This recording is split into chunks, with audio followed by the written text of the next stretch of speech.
Welcome to the new series of the History Roadshow. Today we visit Kirby Muxloe Castle.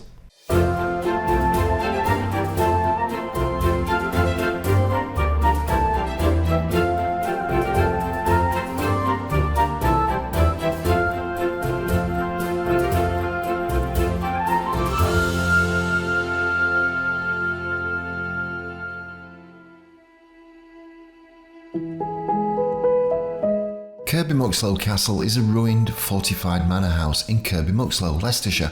William, Lord Hastings, began work on the castle in 1480, founding it on the site of a pre-existing manor house.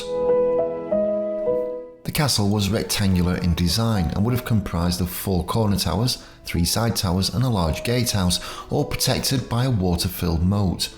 The centre of the castle would have formed a courtyard. Of these buildings, only the gatehouse and the west tower survive today, partially intact.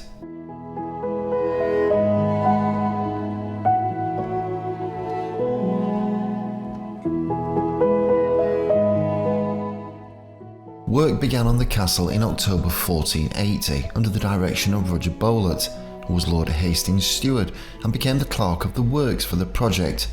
Most of the existing manor house was protected during the work and probably continued in use while the new castle was built around it. A workshop able to make up to 100,000 bricks a week was constructed, a brook was redirected to feed the new moat, and a garden was established alongside the castle. Work intensified in early 1481, with the stonework being supervised by John Cooper and Master Mason, and the work progressed at speed, and at peak periods it's believed over 40 men were working on the site.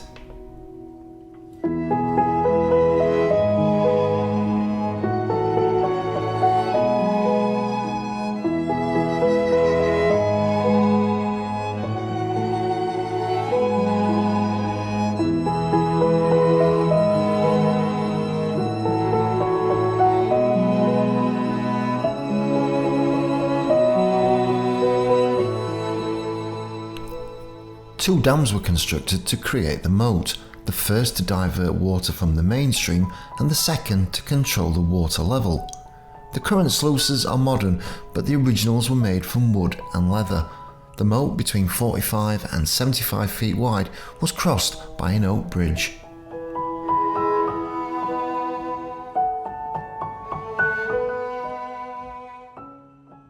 An inner range of buildings ran around the inside of the curtain wall, set back slightly from the wall itself and forming a central courtyard. The towers projected into the water-filled moat which surrounded the castle.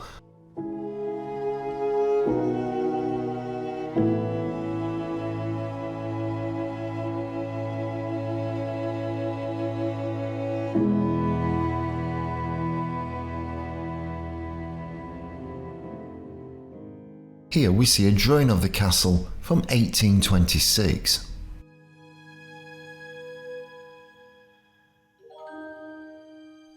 The gatehouse was rectangular, built from brick with stone detailing and 4 turrets. On the ground floor, 2 chambers including the porter's lodge flanked the gate passage.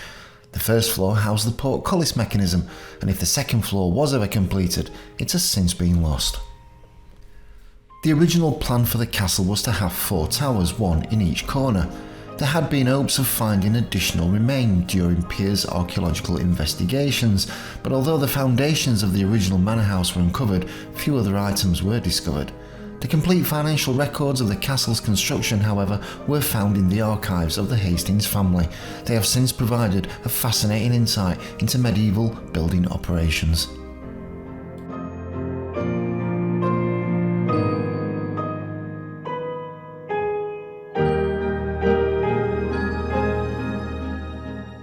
The west tower is made of simple pattern brickwork with 3 floors and 2 slightly taller turrets on the inside corners. Each floor had a single chamber with a fireplace and an adjacent room, which would have formed lodgings for senior members of the household.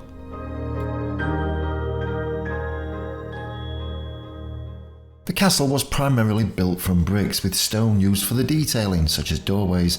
The brickwork was decorated with patterns of darker bricks, which was used to show symbols associated with Lord Hastings.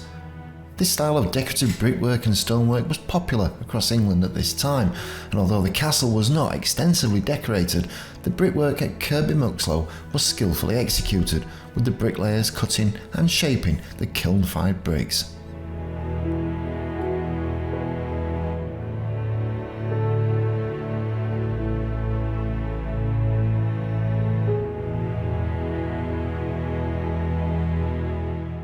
William Hastings was an English nobleman, a loyal follower of the House of York during the Wars of the Roses.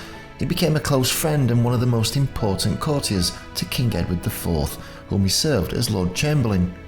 At the time of Edward's death, he was one of the most powerful and richest men in England, but he was executed following accusations of treason by Edward's brother and ultimate successor, Richard III.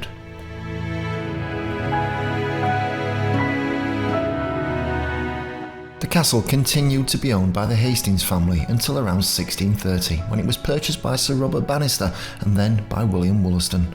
Today, the castle tower is only inhabited by these little chicks and their parents.